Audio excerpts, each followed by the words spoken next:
Fala, meus amigos, bom dia, boa tarde, boa noite, graça e paz. Hoje nós vamos falar de Gênesis capítulo 12, do chamado do pai Abraão, né? Aqui ainda tinha o nome de Abrão, e esse chamado que vai ser citado durante toda a escritura, né? Esse personagem que vai aparecer durante todos os toda a escritura mesmo, durante todas as ocasiões, né, a aliança, a lei, essa citação, né, da fé, da lei, no pai Abraão, né? E nós temos aqui esse primeiro momento desse chamado, né, verso 1, lá capítulo 12, verso 1, nós temos esse chamado de Abraão.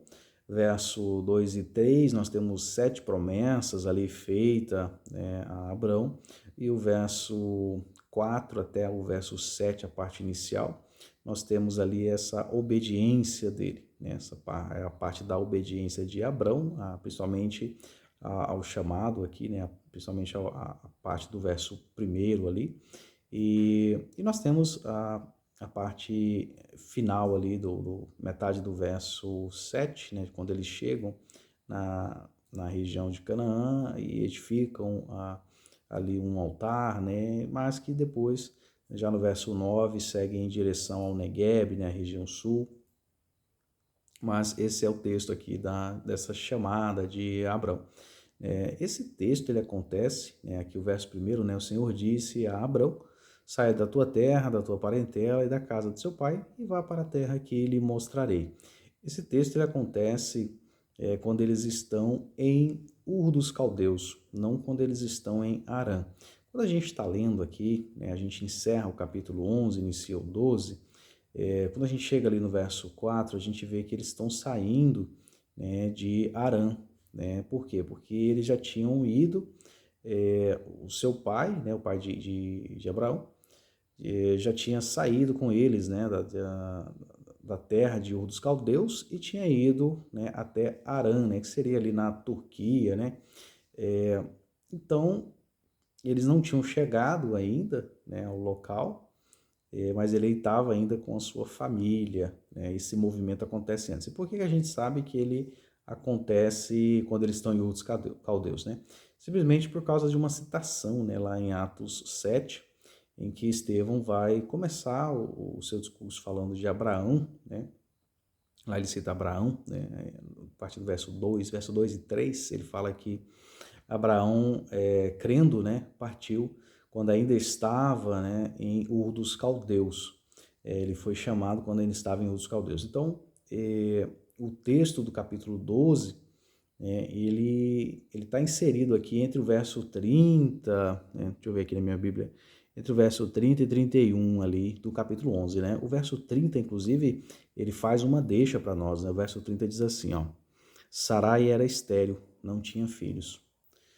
O autor aqui quer mostrar para nós, né, ele te dá uma informação perdida, solta no meio do texto, porque essa informação vai ser usada logo em seguida. Ela vai se tornar importante, vai se tornar relevante, né? Se você vier lendo aqui, você vai ver que essa informação estava perdida ali, né? Mas não está perdida porque logo veio o chamado, né?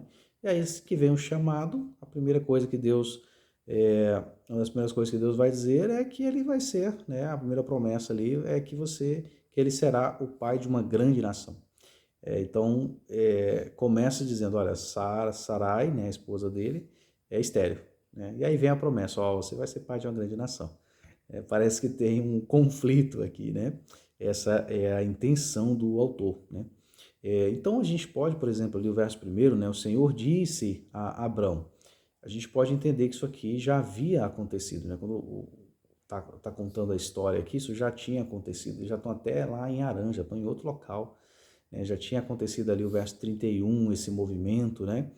É, então, pode se traduzir aqui perfeitamente como o Senhor havia dito, né, a Abraão, o Senhor tinha dito, né, que é a tradução, inclusive, da NVT, né, o Senhor tinha dito a Abraão, e aí começa a narrativa do capítulo 12, né, essa é a tradução lá da NVT, né, já com essa ideia, porque esse chamado não foi aqui no momento que eles estão em Harã, conforme fica às vezes parecendo para a gente, né? Outra coisa importante é que o texto diz: o Senhor disse a Abrão: saia da tua terra, da tua parentela e da casa de seu pai e vá para a terra que lhe mostrarei. Então você tem dois pontos aqui. Primeiro, sair da terra, de junto da parentela, e ele ir para uma terra que ele não sabe onde, né? Tem que ter fé, né? Tem que ter muita fé. Né? Por isso que Hebreus 11 coloca Abraão dizendo que Abraão creu, né? Teve fé e partiu para uma terra, né? Onde ele não sabia onde, né? Onde que é a terra? Não faz ideia aqui, né? O texto não fala. É uma terra que o Senhor mostraria, né? Nem mostrou de início, né? Mostraria para ele. Tem que ter muita fé mesmo. Então, o primeiro ponto aqui é que ele recebe essas duas ordenanças. Né? Antes das promessas ali, ele vai receber 7 promessas ali, no verso 2 e 3, mas aqui ele recebe duas ordenanças, né? E quando a gente olha para essas ordenanças, a gente vê que a partir do verso 31, né, esse deslocamento não acontece apenas de Abrão. Né? Abrão ele sai com todo mundo, né? Até fica claro aqui, como o chefe de família aqui, o patriarca mais velho aqui era Tera, né? O pai de Abrão, Terá, ele que faz esse movimento, né? Possivelmente aí influenciado já pelo filho, né? Da mesma forma, Ló, né? A gente não tem uma conversão de Ló, não tem um chamado para Ló, mas ao mesmo tempo a gente já tem o Ló sendo alguém apresentado como justo, né? Alguém que quer estar com Abrão, né? Era o sobrinho de Abrão, né? E é interessante que, segundo Pedro 2:7, né? 2:8, 2:7 vai falar que vai chamar Ló de justo, né? O justo Ló. É interessante porque possivelmente, né? Possivelmente ele tenha ouvido aí do seu tio, né? E eles saíram de Ur dos Caldeus, né? E foram em direção à terra desconhecida, né? Foram em direção a Canaã, né? Que é o que está no verso 31, né? A terra que Deus haveria de mostrar. Mas eles não chegam lá, eles param ali em Harã, né? E é onde Tera vai morrer, né? E aí segue a viagem de Abrão e Ló, né? Até que mais tarde se separariam. Abrão, né, vai ter o seu nome mudado, lá no capítulo 17, ele vai ter o seu nome alterado, né, para pai de multidões. Aqui no verso 12, né, aliás, no capítulo 12, 13, 14, 15, 16, ele está com o nome de Abrão, né, assim como a sua esposa, né, está com o nome de Sarai, né, e eles vão ter o seu nome alterado. Lá no verso 5 do capítulo 17 diz assim: o seu nome não será mais Abrão, e sim Abraão, porque eu constituí pai de muitas nações. É interessante que Deus faz a troca do nome. A gente vê muito isso no Novo Testamento, né?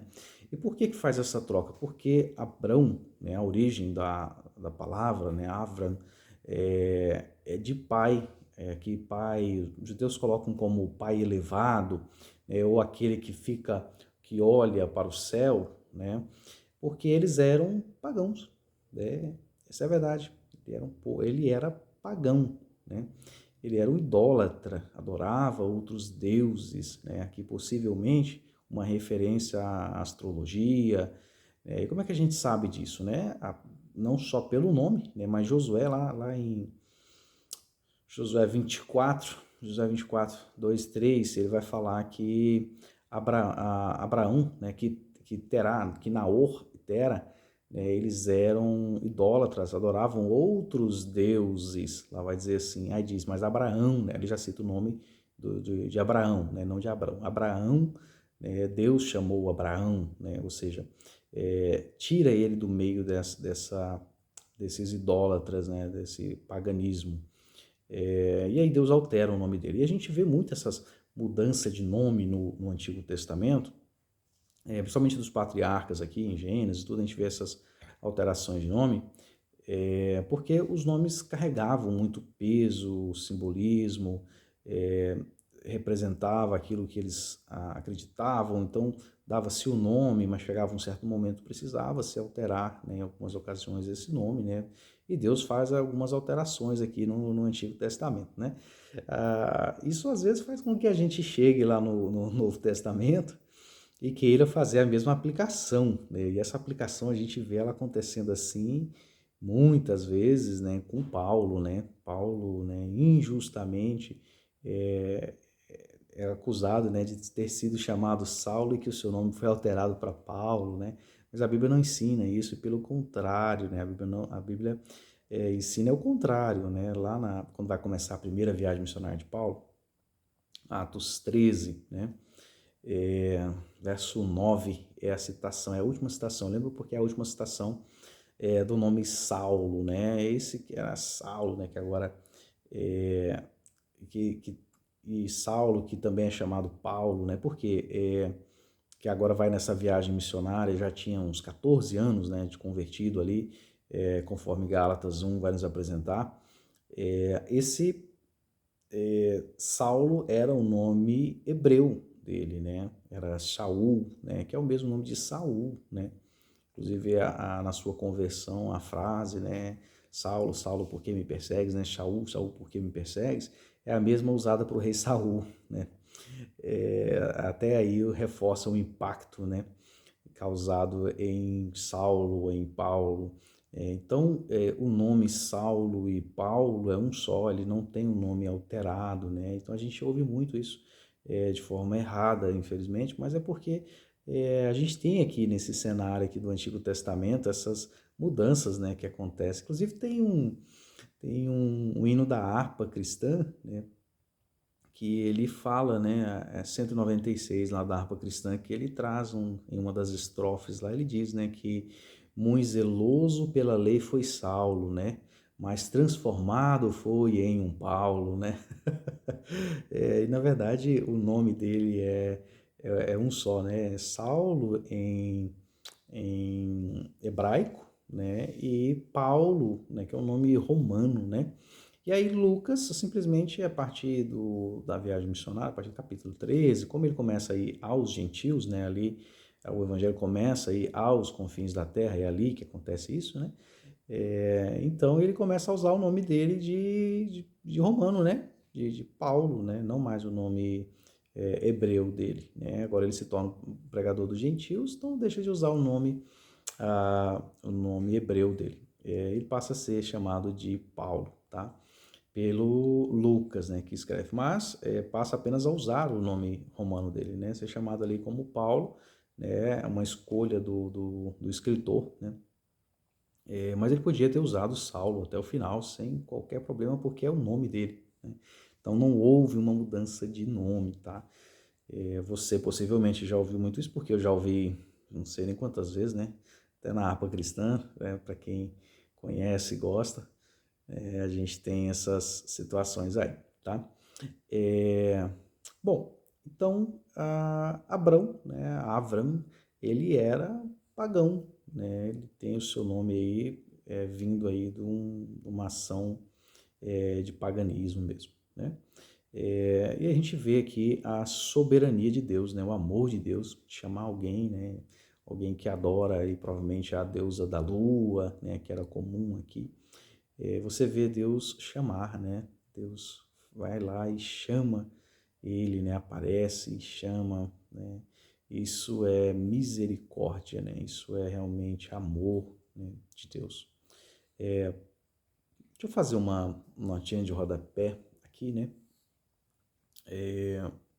A gente tem uma dos pensamentos que geralmente a gente tem contra os teólogos reformados, contra aqueles que se dizem calvinistas, né? Um dos grandes pensamentos é que, poxa, mas então, só contextualizando, né? Aqueles que acreditam em predestinação, vou colocar aqui como um dos pontos ali da salvação, né? Acredita em predestinação. Aí a gente tem aquele pensamento, poxa, mas esse Deus aí que a teologia reformada aí, que os calvinistas pregam, né, ele é um Deus injusto, né? Porque ele escolhe quem ele vai mandar para o inferno, né? Então não adianta nada que eu fizer eu possa ser salvo, já que ele decretou que eu vou para o inferno, e aquele que ele quer salvar e ele vai e salva, né? Isso não parece justo. A verdade é exatamente o contrário. E por que eu estou falando disso? Porque aqui no verso primeiro, aqui no capítulo 12, a gente vê exatamente o amor de Deus e a misericórdia. Essa visão de que, então não é justo, é porque a gente está olhando para o lado errado. A gente está olhando como se Deus estivesse jogando o homem, escolhendo quem condenar, mandando o homem para o inferno. E, na verdade, isso não é o que a gente aprende aqui na Bíblia, não é o que a gente está vendo aqui no texto, não é o que a gente vê em Efésios 2, né, verso de 1 a 3, né, e verso 4, mudando esse cenário. É a mesma coisa aqui. O que a gente vê aqui? A gente vê Deus soberanamente, né, aparecendo para um pagão. O que esse pagão aqui merece? Né? Ele é da tribo, ele é descendente direto aqui, né, dos setistas, né? Ele é descendente de Sete, a Bíblia nos mostrou isso aqui. Ele é descendente, né, da linhagem santa e você vê que já está corrompido de novo, né, a nação. A gente teve a nação corrompida, o homem vai lá, no Jardim do Éden, cai. Depois você tem a corrupção de novo no capítulo 6 de Gênesis, né, que é necessário ver o dilúvio. Depois do dilúvio você tem novamente a apostasia, né, você tem a Torre de Babel, e você tem o povo separado. Aqui há um povo separado ainda, mesmo porque vai aparecer ali o Melquisedeque, né, vai aparecer em cena como um sacerdote do Deus Altíssimo, né, o rei de Salém, que depois vai ser chamado de Jerusalém, né? Ele é alguém, um descendente aí, e certamente alguém que é da linhagem santa, ainda que havia se preservado. Mas você vê que há uma corrupção aqui, que o próprio descendente, né, aqui, o próprio Terá, né, o Tera, o Naor, né, eles são descendentes, né, de Sem, né, que são descendentes ali de Sete, né, e da nação corrupta, né, são pagãos. Então você vê o amor e a misericórdia de Deus, né? Então só para fechar o pensamento aqui, não é muito justo quando a gente diz isso com os teólogos reformados ou calvinistas, né? Então Deus escolhe quem ele vai condenar. A verdade é que todos nós, pelos nossos atos, nós estamos condenados, né? Aqui você vê que Abraão está entregue ao paganismo, né? Então quando Deus vai lá e chama ele, né, esse chamado aqui que Deus faz a ele é exatamente o contrário, é um ato de misericórdia, que é a frase usada pela Escritura, né, ao citar Abraão, né, Estevão diz isso, né, pela misericórdia, né, de Deus, é um ato de misericórdia. Então não é que Deus manda uns para condenação, né, todos estão condenados, todos estão caminhando para a condenação. O que Deus faz é tirar, né, da condenação, é chamar. Ele vai lá e chama aqueles que estão indo para o inferno. Então não é que ele está escolhendo quem ele vai mandar para o inferno, não, é o contrário, ele está tirando pessoas que estão indo para o inferno, que merecem ir para o inferno. Ele está tirando e chamando, que é o que está acontecendo aqui. Ó. O que você está vendo aqui? Você está vendo um pagão idólatra que vem de uma nação santa, que deveria ter a instrução, mas que estão perdidos, né, e que recebe, que tem um nome, até que Deus vai trocar o nome dele, porque ele tem um nome pagão aqui, de adorador de outros deuses, né? Então, aqui você vê a misericórdia de Deus. Né? Esse é o nosso Deus, tá? O Deus da Escritura. O Deus eu não concordo, ainda acho que o argumento é válido. Né? Enfim, a ideia aqui é mostrar, né, a soberania de Deus. Né? Deus é soberano. Mas e aí? Eu tenho, não tenho livre-arbítrio, né? Por que eu estou falando disso? Porque é muito claro aqui a soberania de Deus, né? De chamar um pagão, alguém que está indo para o inferno, e trazer para a salvação. E por que isso? Porque ele quis, né? Porque ele é Deus. Né? Como diz o autor aos Romanos, né? Quem és tu, né? Para vaso, né? Para questionar o oleiro, né? Se ele, querendo e podendo salvar, decidiu salvar, né? Então é isso que a gente tem aqui, né? Ele é soberano, ele é Deus, e ele faz aqui esses duas condicionantes aqui, né? Esses dois pontos aqui, chamando para Abrão, né? Para largar sua parentela, e para ir para uma terra que o Senhor haveria de mostrar. Amém? A gente segue no próximo vídeo, né? A partir do verso 2, aqui eu vou falar dessas 7 promessas, aqui do verso 2, verso 3, né, que Deus faz. Depois a gente segue aqui o capítulo 12. O capítulo 12 ele precisa ser bem esmiuçado, né? Porque é extremamente importante. Tá bom? Deus abençoe, fiquem com Deus. Se tiverem perguntas, mandem aqui no grupo do WhatsApp, né, que eu vou respondendo aqui conforme a gente vai gravando os vídeos, tá bom? Deus abençoe, obrigado.